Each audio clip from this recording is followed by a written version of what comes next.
Hello Path of Exile players, this is the addition to the build guide Exiled Fiery Dragons.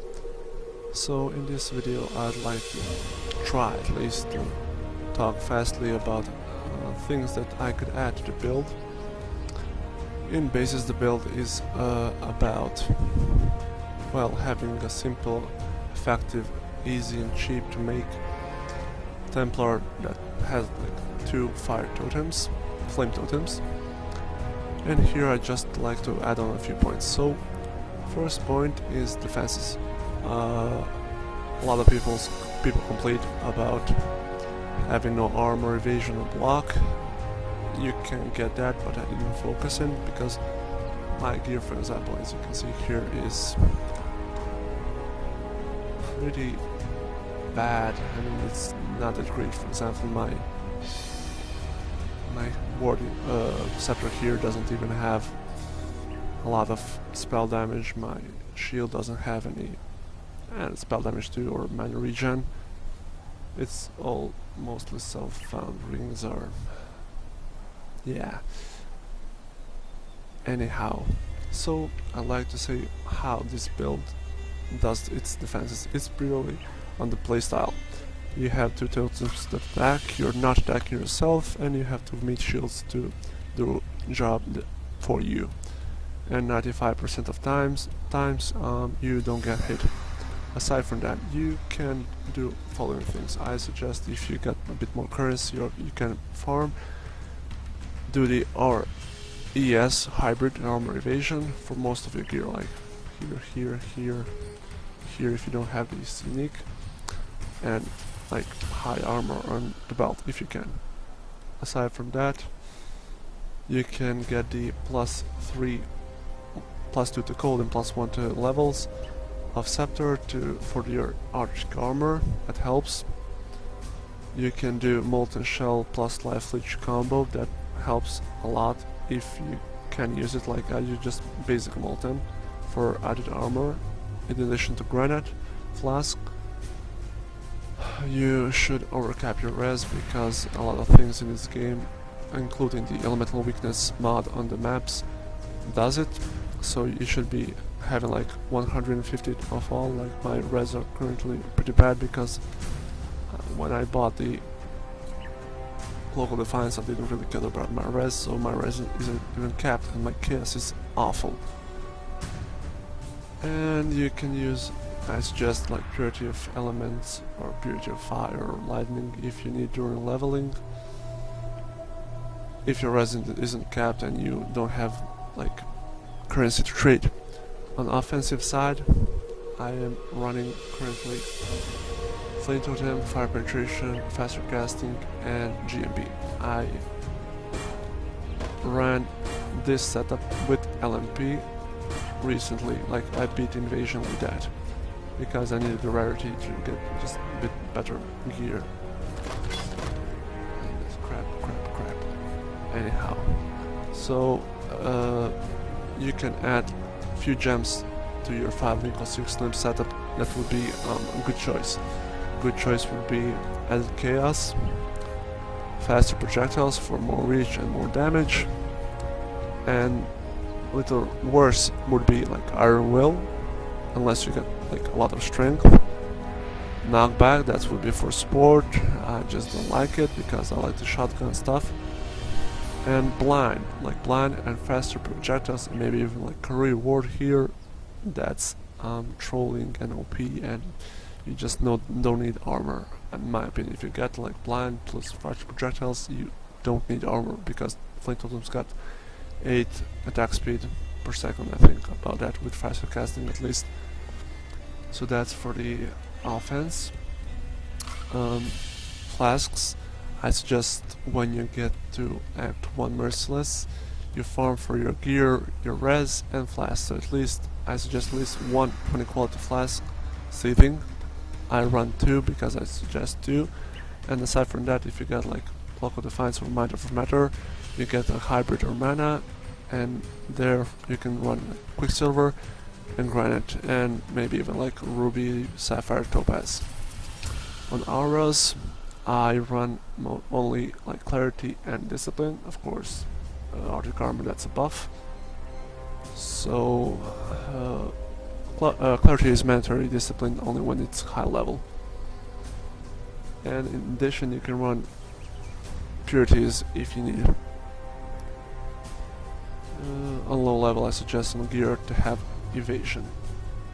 Let's see, then like Ambush has the strong boxes. I personally don't play Ambush, but a lot of players said that a good option to deal with them is put 2 flame totems, open a strong box and warp out. That sounds like a pretty good strategy to handle that. Also, you can use like decoy totem if you want, if you just want to make sure that something isn't attacking you or a specific totem, because decoy totems have a lot more life than regular totems. Still, I just suggest spamming totems because you have like pretty good mana regen. Also, let's see, for defenses you can, in addition to regular cast when damage setup, which is cast when damage setup, cast when damage taken, then cry and immortal call, with increase duration or enfeeble. I suggest increase duration. You can also run separate, in addition to this, and like enfeeble here, you can run enduring plus increase the AoE and immortal call plus increase duration. For wall gems, you can use like fall summon skeletons plus increase duration, or like let's say chance to flee or chance to ignite or blind for added survivability on low levels when like invader comes that you cannot handle. Also, you can use, if you want to deal some damage yourself, like cold snap and or fireball, wall fireball, for example, plus trap. That would be like wall fireball leveled. Plus, let's say, add the lightning or whatnot, would do some damage. I think pretty good damage if you like get it like straight on an invader or a boss. Let's see, then my passive tree. Like you can see, I didn't get any totem damage nodes here, fire damage nodes here, cast speed, spell. These are pretty great nodes, I must say. Here, like I respect other Ironwood, but if you want to take it, then better option than going to Shadow would be heading here and getting these life nodes and heading into Marauder area if you want to go that way. So aside from that, from curses, I run enfeeble and flammability for offense and defense. If you want more curses, you can go and get these nodes here, but I really don't recommend that. I recommend getting the Uterus Ring and adding like 10 chains and elemental weakness to your pool if you want more defense or offense, whatnot. So aside from that, let's see, from ability as lightning warp plus reduced duration and faster casting. And let's talk about uniques a bit. So first unique, as I like to say, is very recommended. Like the only one I really recommend is Cloak of Defiance. It's a bit pricey, about 2 exalts I think, but it is worth it. You don't have any life, but you get a lot of great mods here. You just get the Mind over Metal thing, which is 40% negation for mana. That is pretty awesome, and some mana regen in addition. Gold Rim is pretty good for leveling, and even endgame if you have trouble with resistances, it's pretty good. Then the 3 dragons, it's amazing unique. I didn't get it in this league, but I tried it on standard and it did wonders. So you can like get shock nodes here, static blows, and this node here, like these 2 nodes are 20% to shock,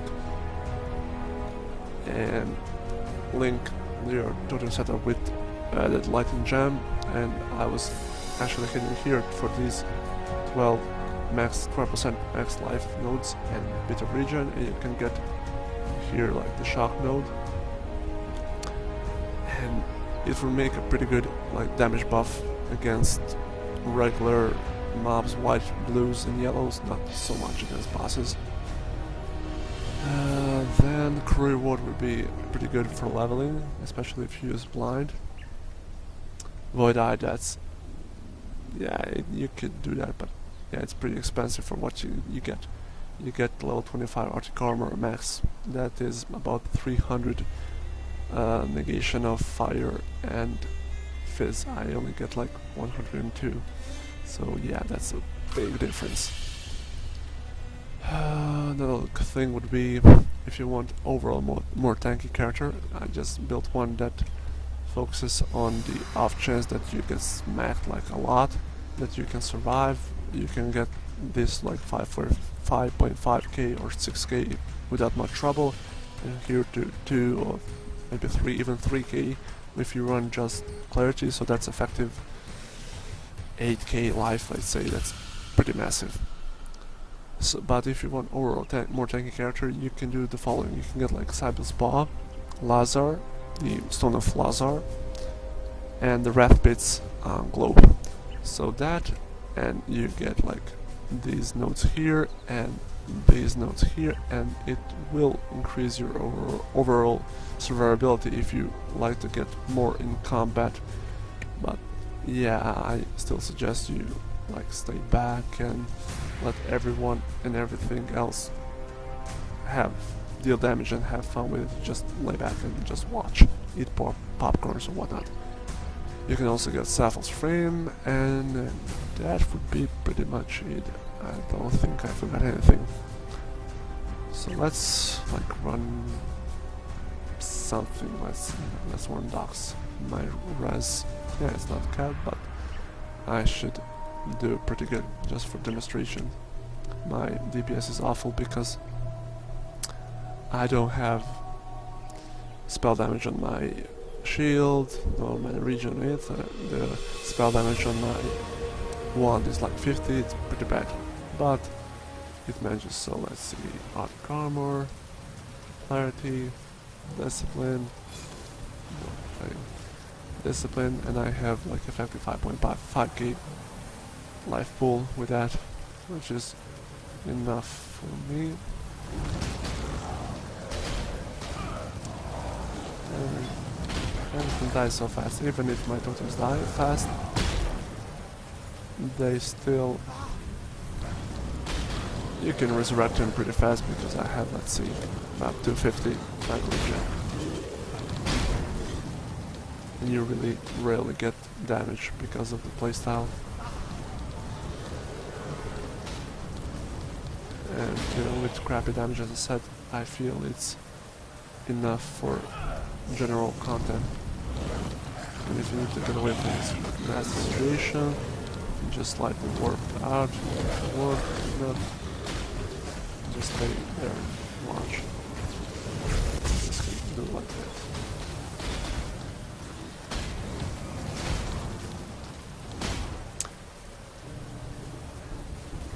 Okay.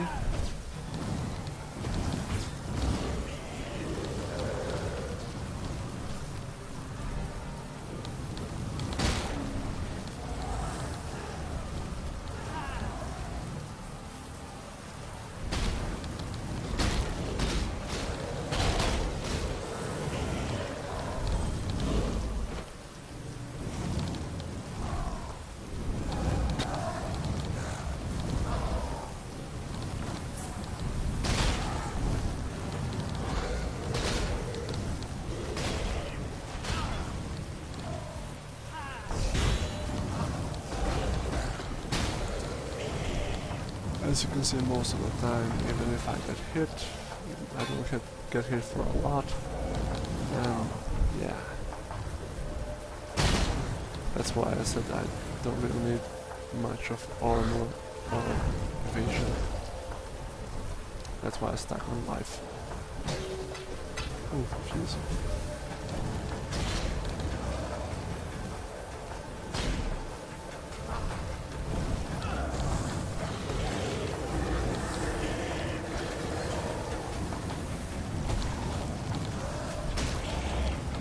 I am no beast of burden.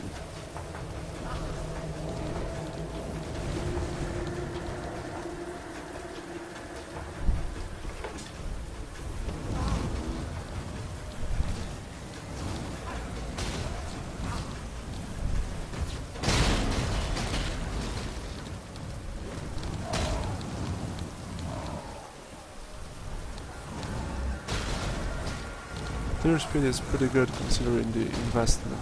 Is it an invader? Yeah. It's the doggy. Let's go to sleep, doggy. Yay.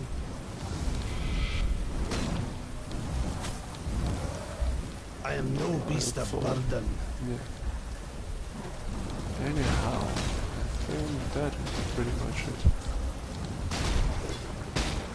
It's, as I said, it's a pretty safe and, at least for me, fun build to play. That's it, folks. Have a nice day.